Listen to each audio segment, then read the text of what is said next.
y bueno, y ya de a poquito también nos vamos metiendo en el tema Claro. del día, porque ayer, 10 de diciembre, se cumplió un año de la asunción del gobierno nacional, encabezado por Javier Milei y Victoria Villarruel.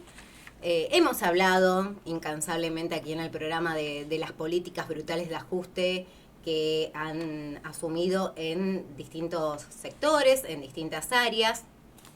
Si bien hoy vamos a hablar de algunos de esos datos, porque por supuesto hay que darlos, queremos hoy particularmente posicionarnos desde otro lugar. Desde el lugar de la creación de imagen y de la semejanza.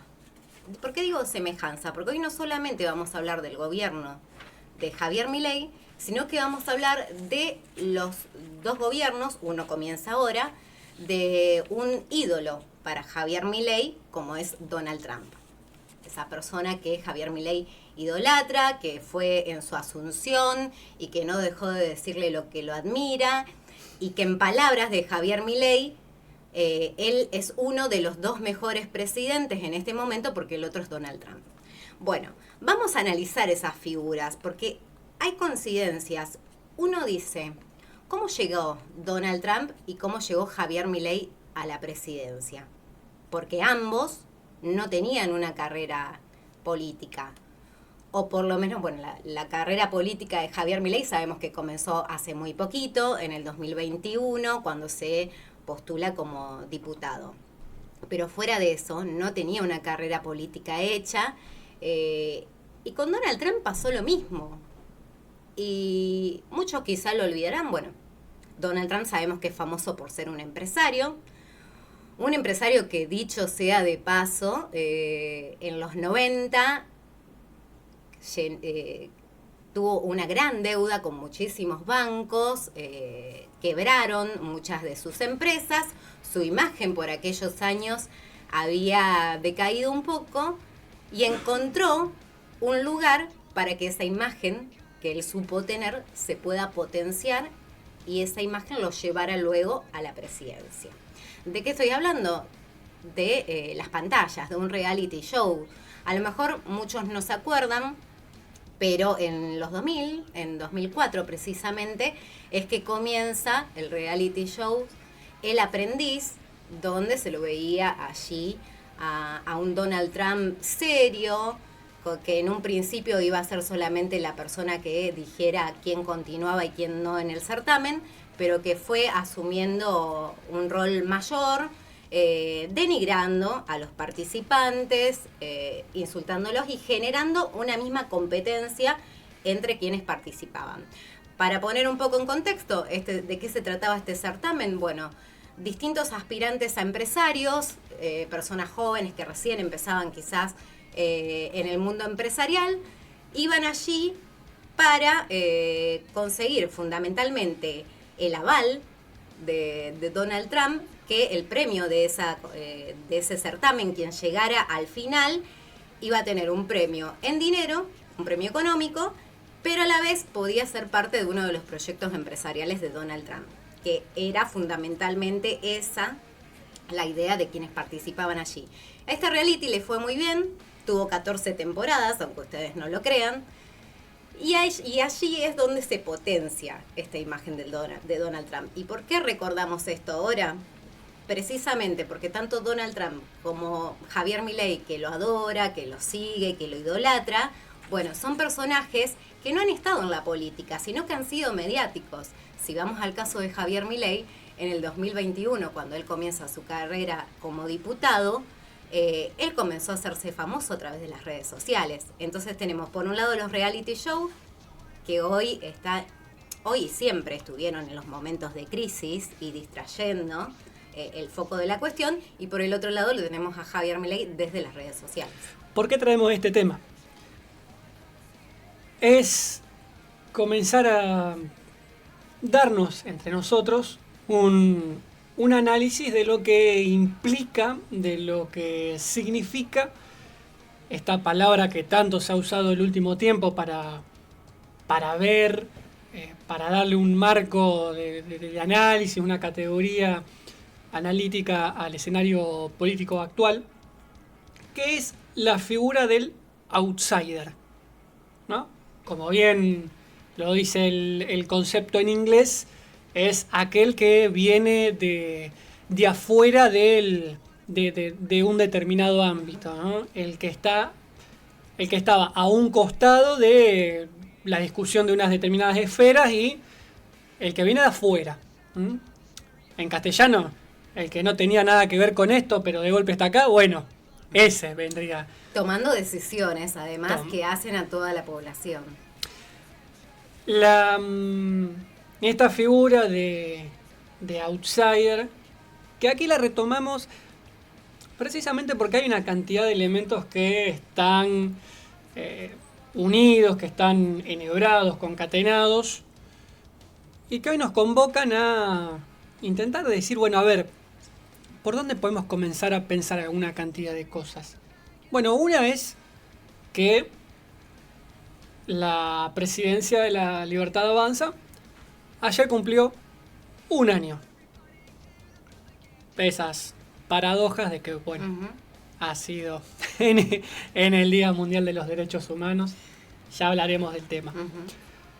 La otra, esto que bien señalaba Noé, una figura disruptiva que en teoría, según sus panfletos propagandísticos, vienen a pelearse contra el sistema, a pelearse contra un establishment, pero en realidad eso termina siendo más el caballito de Troya para el electorado, que cuando ya se les mete como presidente, bueno, allá ustedes. Bueno, y hay dos. Si bien, por supuesto, no nos vamos a meter en un análisis, requeriría muchísimo más tiempo, pero respecto de cuestiones económicas, que, a ver, hablando en términos muy generales, de más está decir que no es lo mismo las orientaciones y aspiraciones económicas que tienen Trump y Milei. Pero sí nos interesa rescatar la coincidencia de lo que son elementos constitutivos de un valor antidemocrático que representan y que son el magma de estos dos personajes que se han ido erigiendo este último tiempo. Como bien lo decía Noé, un Donald Trump que era un empresario con serios problemas económicos para, bueno, un Trump padre que a su hijo Donald lo ha querido salvar de una cantidad de negocios, y un Donald Trump que comenzó a ver en dónde estaban las grietas y esos pequeños poros del sistema para comenzar a desgastar en el debate de la esfera pública.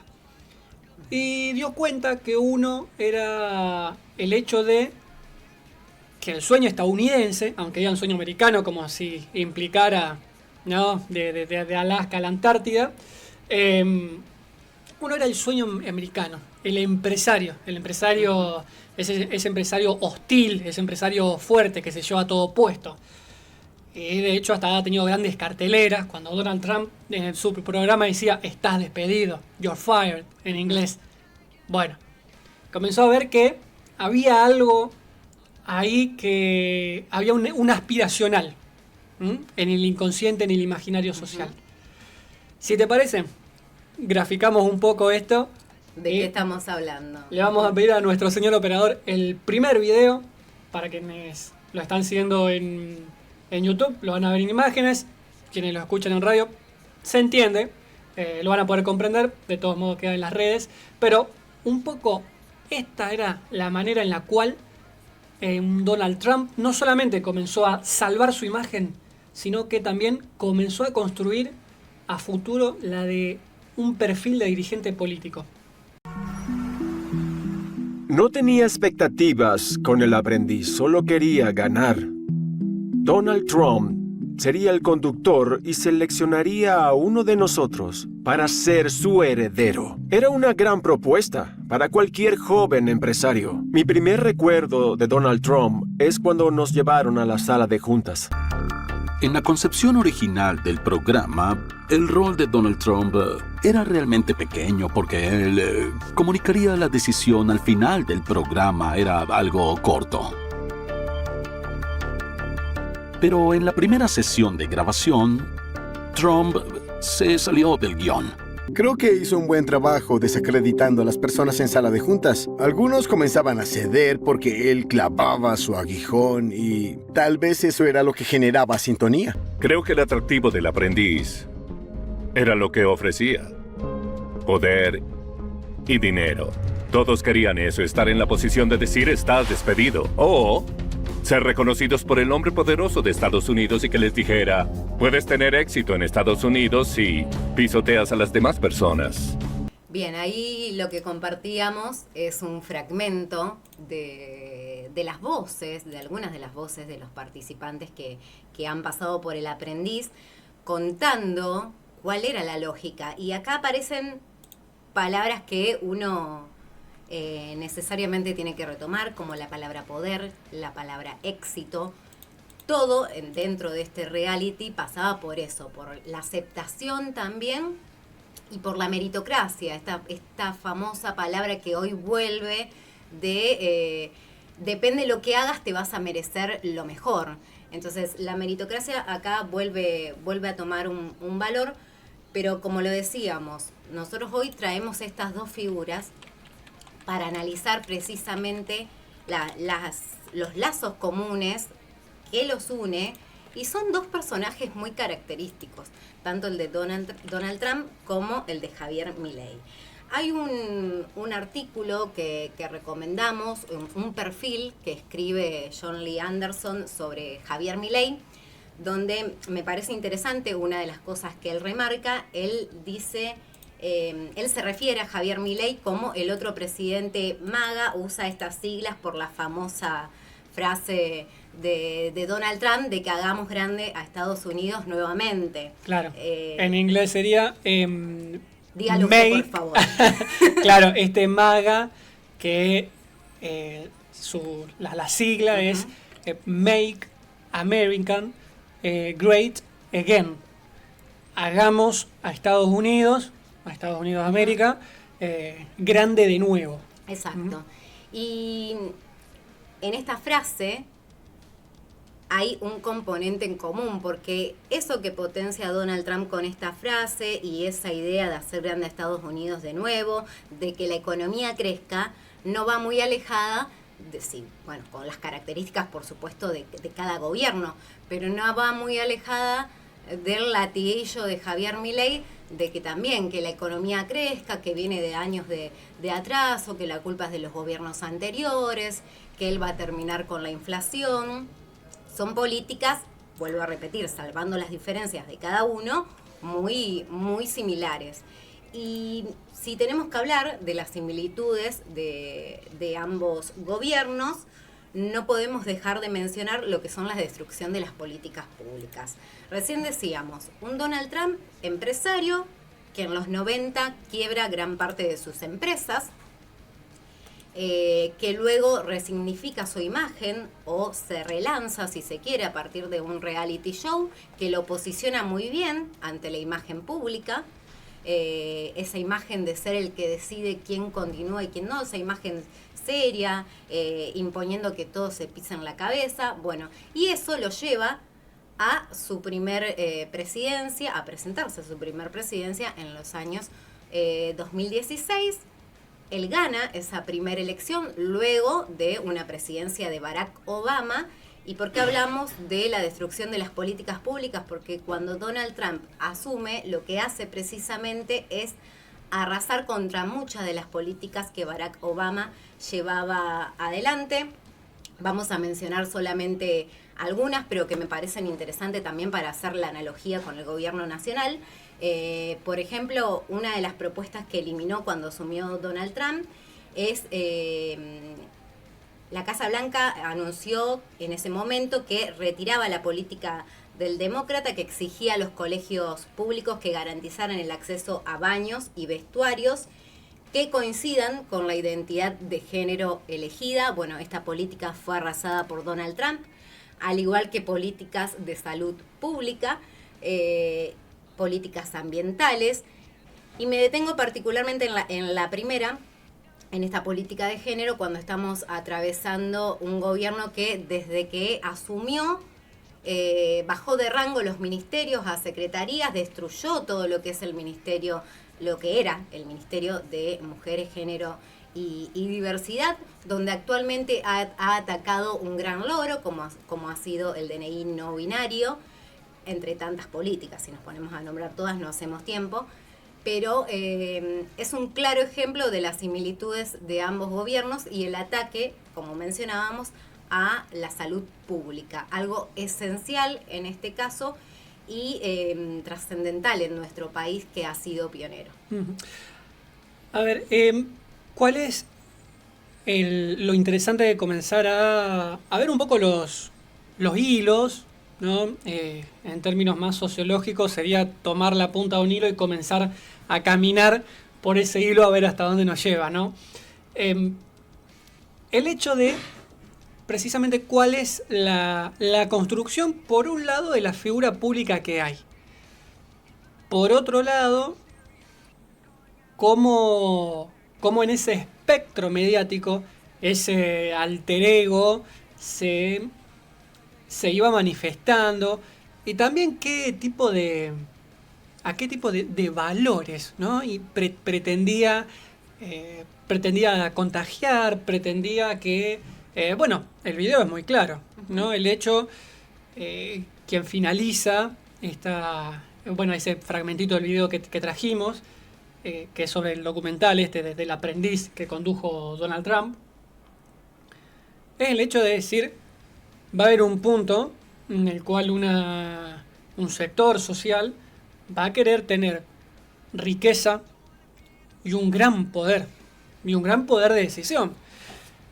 Fíjense lo que decía uno de los participantes. En un punto todos deseábamos estar en ese poder en el cual uno le pudiera decir al otro, estás despedido. Y quédense con esta parte. ¿Por qué? Porque para vincularlo con esto que decías, ¿no?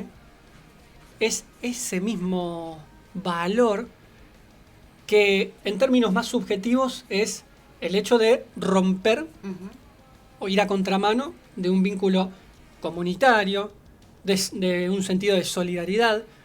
Y si eso y acá sigamos con esto de las políticas públicas que señalabas, y si eso lo expandimos al campo de cómo pensar a la práctica política, cómo pensar a un sistema político, bueno, a ver, si le quitamos un sentido, digo, y esto no es nada naif, pero si le quitamos ese sentido de comunitario, de seguridad social, a una cantidad de cosas, entonces la política va a comenzar y quienes la ejecutan, los seres humanos, van a comenzar a mostrar su lado más cruel, más despiadado. Y si lo llevamos a categorías analíticas, es un plan económico de la ortodoxia más brutal, que es lo que estamos, por ejemplo, viviendo con el gobierno de Javier Milei.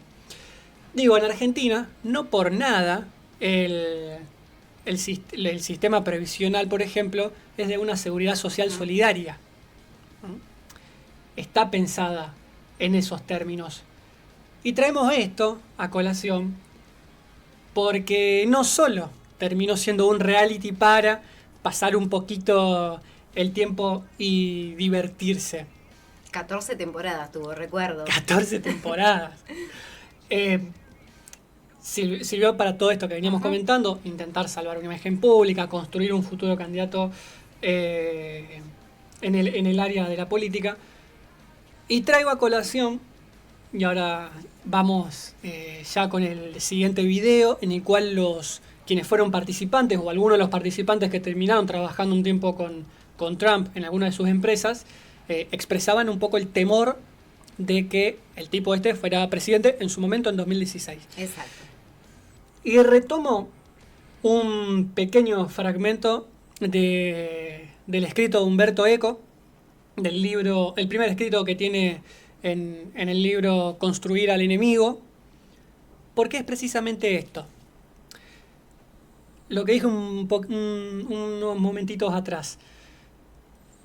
Cuando estos personajes, a lo Milei, a lo Donald Trump, vienen con una impronta del establishment, de ir contra el establishment, pero vienen de ese riñón o vienen a representar los intereses de ese establishment, bueno, entonces hay que ver a qué catalogan de sistema o de establishment, ¿no? Entonces tendríamos establishment bueno y establishment malo. Uh-huh. Hay un sistema para una cosa y una categoría de sistema para otra. Bueno, en su escrito Construir al enemigo, Umberto Eco narra una situación de un tipo que se toma un taxi y comienzan a tener una conversación un poco política sociológica. Y rescato uno de los fragmentos que lo que dice es, leo textual: tener un enemigo es importante, no solo para definir nuestra identidad, sino también para procurarnos un obstáculo con respecto al cual medir nuestro sistema de valores y mostrar, al encararlo, nuestro valor. Por lo tanto, cuando el enemigo no existe, es preciso construirlo. Vamos a ir con el segundo video y continuamos profundizando un poco más en el tema. De mentor a villano, varios de los ex concursantes del reality show The Apprentice, que dirigía el magnate Donald Trump, se unieron para atacar a quien fue su maestro en el mundo de los negocios. Estas personas que trabajaron junto al hoy precandidato republicano aseguran que Trump no es una persona digna de convertirse en el próximo presidente de los Estados Unidos. Denunciaron el sexismo, la xenofobia y el odio como temas recurrentes de la campaña por la Casa Blanca. Hoy queremos denunciar en la campaña de Donald Trump el sexismo, la xenofobia, el racismo, la violencia y el odio como un equipo unido. Como era de esperarse, Trump calificó a los ex concursantes que se voltearon en su contra como unos fracasados, algo que para los ex aspirantes revela algo importante sobre su personalidad como líder. Creo que es un indicador de su estilo de liderazgo, lo cual debería ser aterrador sin importar que seas blanco, negro, asiático o hispano y viviendo en este país. Deberías estar preocupado de alguien que no puede sentarse y tener una conversación. Él vio que había una rabia en este país específicamente relacionada con la demografía cambiante del país y él está explotando eso. Así que ya sea que lo crea o no, realmente no importa porque son las acciones y lo que está resultando de ahí, lo que es peligroso e irresponsable, y él está avanzando a pesar de eso. Bien, esto lo advertían, como bien decía Lautaro, ex participantes de este reality, del Aprendiz, donde por aquellos años, cuando recién Donald Trump se postulaba en el 2016, cuando empezaba a aparecer en la esfera política, ellos ya anticipaban y comentaban su preocupación porque una persona como Donald Trump pudiera asumir una presidencia, una persona sexista, como bien lo destacaban, xenófoba, con mucho odio. Y sobre algunos de estos aspectos nos vamos a detener rápidamente para no hacerlo tan extenso, pero fundamentalmente la política de Donald Trump antes de asumir y cuando asumió fue la política de ataque hacia los migrantes. Continuamente hemos escuchado discursos de Donald Trump donde ataca sistemáticamente, donde los acusa de ser los criminales, los que vienen a traer el crimen al país, la violencia. Y ese ataque sistemático cala en las cabezas de muchísimas personas, lamentablemente. Y si hablamos del odio, este odio que se genera y que se potencia, ahora lo vamos a hablar particularmente en el caso de Donald Trump, pero también lo podemos traer al caso argentino. No nos olvidemos lo que fue, luego de su primer presidencia, él se vuelve a postular junto a Joe Biden, le gana Joe Biden, él no acepta este triunfo y se da en enero del 2021 el famoso episodio del Capitolio, donde distintos seguidores de Donald Trump asaltan el Capitolio donde se estaba reconociendo la asunción de Joe Biden y asaltan este Capitolio, hay incidentes y se registran un saldo de 5 muertos. Bueno, este episodio que se dio allí y que fue parte también del hecho de que Donald Trump no asumiera su derrota, porque hasta el día de hoy incluso sigue sin asumirla, más allá de que ahora ha llegado nuevamente a la presidencia, pero eso da cuenta del odio sistemático inculcado en muchísimas personas, en sus seguidores, en sus simpatizantes, y que el día de hoy, trayéndolo al caso nacional, lo vemos con los ataques de los trolls y de los seguidores de Javier Milei a través de las redes. Y vuelta un poco lo mismo de cómo ese sentimiento rabioso, de odio, de violencia, de la necesidad de buscar a un enemigo enfrente, ya no solo queda expresado en frases muy altisonantes o muy tremendas, sino que accediendo ya a determinados cargos de poder en el Estado, se volcó en una política. ¿Y cuál fue la política? La promesa de construir un muro para detener la inmigración. Y no lejos de quedar atrás ese tipo de sentimientos, lo redobló la puesta del tono para estas elecciones en las cuales se enfrentó a Kamala Harris y vuelta a lo mismo, retomó de que el muro se va a terminar de construir porque ahora más que nunca hay que detener la inmigración, que son gente, a ver si les suena, son gente que viene de afuera a robarnos el trabajo, que vienen a traernos drogas, que vienen a infectar nuestra sangre estadounidense. Y decíamos, ya esto no solo se queda en el campo de lo verbal, de la abstracción, sino que empieza a tomar cuerpo en forma de propuesta política o en forma de una violencia física. Caso, asaltar el Capitolio, por ejemplo. Y otra vez, el componente antidemocrático presente en este tipo de propuestas, en la cual, decíamos, redobla la apuesta y lejos de decir, bueno, ya la inmigración tal vez quedó atrás, no. Para su segunda presidencia ya lanzó que una de sus promesas es una deportación récord, por ejemplo, y que lo va a cumplir. Él dijo, lo voy a cumplir. Bueno, además de un poco el análisis de la discursiva, esto tiene su necesario correlato en cómo va siendo el día a día de la ciudadanía. Y sin duda tenemos que reflejar un poco cómo ha sido nuestro día a día a un año de Javier Milei y Victoria Villarroel vicepresidenta. Así es, porque, bueno, lo hemos hablado aquí en distintas oportunidades, pero traer los números del día a día. Y por estos días se publicó un informe del CEPA muy extensivo donde detalla los 10 puntos puntuales, valga la redundancia, sí. Que más se han afectado dentro de la vida diaria. Y vamos a traer aquí a la mesa algunos, porque son muchos por supuesto, pero me parece interesante poder compartir los datos en cuanto a empleo, salarios y consumo, porque por supuesto la caída de la actividad económica también afectó a la cantidad de trabajadores registrados.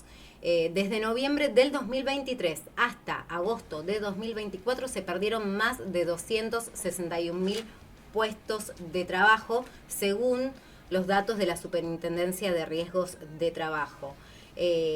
Vale destacar que los únicos sectores de la economía que generaron puestos de trabajo, y no es casual esto, son el agro, que generaron 9.918 puestos más de trabajo, la minería 754 puestos más y la pesca 586 puestos más, pero estuvieron muy lejos de ello la construcción, que perdió 66.000 puestos de trabajo, y la industria manufacturera 29.600 puestos de trabajo. Esto es importante para tenerlo en cuenta. Y otro de los sectores golpeados y que es el eslabón siempre en cualquier tipo de crisis son los jubilados. Y las jubilaciones y pensiones también han sido atacadas. Recordemos que siguen cobrando un bono de 70.000 pesos desde el año pasado. Ese bono no ha sido actualizado. Hemos hablado acá incansablemente de lo que fue el veto de Javier Milei a un aumento miserable que se había propuesto para los jubilados de entre 15.000 y 17.000 pesos y que para el gobierno nacional es un gasto porque todo lo ve en esa calidad de gasto, de costos. Y a esto hay que sumar el arrase contra los medicamentos. La quita de medicamentos gratuitos hacia los jubilados. Hemos compartido distintos testimonios y bueno, hoy también vamos a seguir compartiendo algunos de ellos, pero es muy cruel escuchar y ver a los jubilados diciendo que no llegan a fin de mes y que tienen que elegir entre comer o comprarse los medicamentos. Bueno, los jubilados, las jubilaciones y pensiones son otro de los eslabones que ataca sistemáticamente el gobierno. Y tenemos que hablar también de las consecuencias de las desregulaciones a través del DNU 70-2023 y la ley bases. En el sector salud se han visto afectadas las prepagas, que mejor dicho, los usuarios de las prepagas, que han sido habilitadas para aumentar sus precios sin ningún tipo de regulación. Y en este punto hacemos un paréntesis porque Velocopit, dueño de Suite Medical, entre tantos, fue uno de los que se ha visto beneficiado por esta desregulación. Y las prepagas aumentaron un 241% acumulado de diciembre de 2023 a diciembre de 2024. Por mencionar uno de los puntos que afecta esta desregulación tanto del DNU como la ley bases, pero afecta en todos sentidos si hablamos de alquileres, si hablamos de la construcción y de cualquier rubro que hoy analicemos, afecta sistemáticamente estas medidas.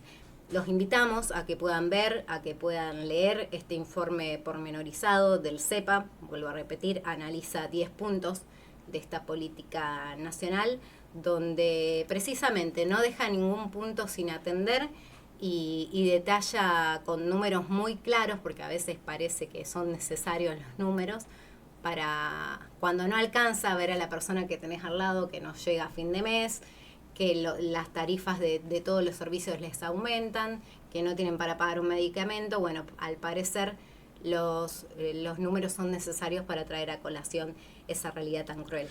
Te traigo un último dato, porque veníamos diciendo, bueno, cuando este tipo de personajes que atrás suyo traen toda una estructura política, ideológica, económica, en fin, un determinado tipo de modelo,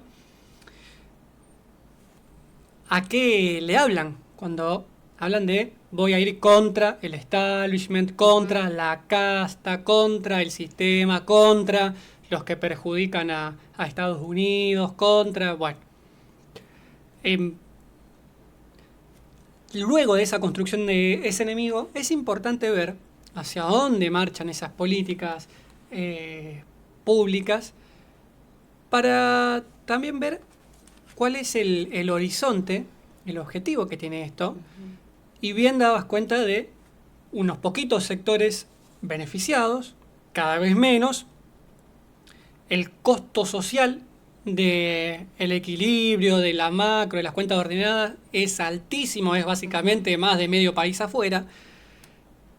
Y traigo a colación en esto un estudio que hizo Ana Castellani, investigadora del CONICET, que cruzando el mapa del Estado de funcionarios, es un cruce entre todo hecho a través de un pedidos de acceso a la información pública, a dónde están los intereses, un entrecruzamiento entre intereses públicos y privados. Esto está hecho a datos de mayo de este año, si bien el informe salió mediados, fines de noviembre. Por supuesto habría que por ahí, a precisar números, ¿no? Actualizarlo un poco más. En el medio, funcionarios que se fueron, que renunciaron o que los renunciaron. Pero, para poner un poco en tema la cosa, lo que señala el informe, lo pueden buscar, funcionarios públicos, intereses privados, muy bueno y muy gráfico, muchas tablas, donde se ve bien el esquema del mapa del Estado, de los intereses que hay. La mayoría de los funcionarios de este actual gobierno tiene distintos intereses en distintos puntos empresariales, en muchos casos cargos ejecutivos, así que están en la función pública, pero a la vez toman una decisión importante en la empresa. La mayoría se concentra en el Ministerio de Economía, y por lo menos lo que detectó Ana Castellani con los datos que tuvo hasta ese momento es que había en total en el Gabinete Nacional 182 participaciones entre, ya sea en forma directa o indirecta, la mayoría directa porque tomaba decisiones en algún lado, y que 106 se concentraban solamente en quienes integran el Ministerio de Economía. ¿Cuál es la peligrosidad de esto? Lo que la autora señala es, a ver, si están con los pies de los dos lados del mostrador, por eso yo la semana pasada, en broma, irónicamente, decía, ya no están solo con los dos lados del mostrador, están bailando arriba de un escritorio, es que ese funcionario público va a ir influenciando en qué tipo de política pública se va a tomar. Consecuencia, hacia qué tipo de sectores va a favorecer, si también tiene un interés al cual le debe responder. ¿A qué le llaman establishment cuando nos dicen que van a ir contra un determinado tipo de sistema? Vuelta a Humberto Eco. Si tenemos que fortalecer un determinado sistema concentrado, tendremos que ir a construir un enemigo si es que no existe. Así es. Por eso hoy tenemos preparado un programa especial, porque no podemos dejar pasar este primer año de gobierno. Los datos crudos los traemos diariamente, lo ven ustedes diariamente en su economía diaria. Pero también queremos analizar estas figuras y estos discursos de odio y estos discursos que han llegado a una gran parte de la población. Porque tanto Donald Trump como Javier Milei no son figuras aisladas y potencian ese odio y potencian muchas de las características de muchas personas de la sociedad que hoy los siguen, por supuesto. Vamos a tener un programa especial, como lo decía, con una mesaza, si se quiere, con dos compañeros. Así que los invitamos a que se queden ahí, a que estén atentos y recuerden que nos ven y nos escuchan en todos los medios. Pueden seguir la transmisión en vivo desde nuestro canal de YouTube, Sin Lugar para los Haters. En Twitch también estamos como Horizonte 917 y también nos pueden seguir en el Facebook de Horizonte Rosario. Compartimos un poco de música y continuamos con mucho más.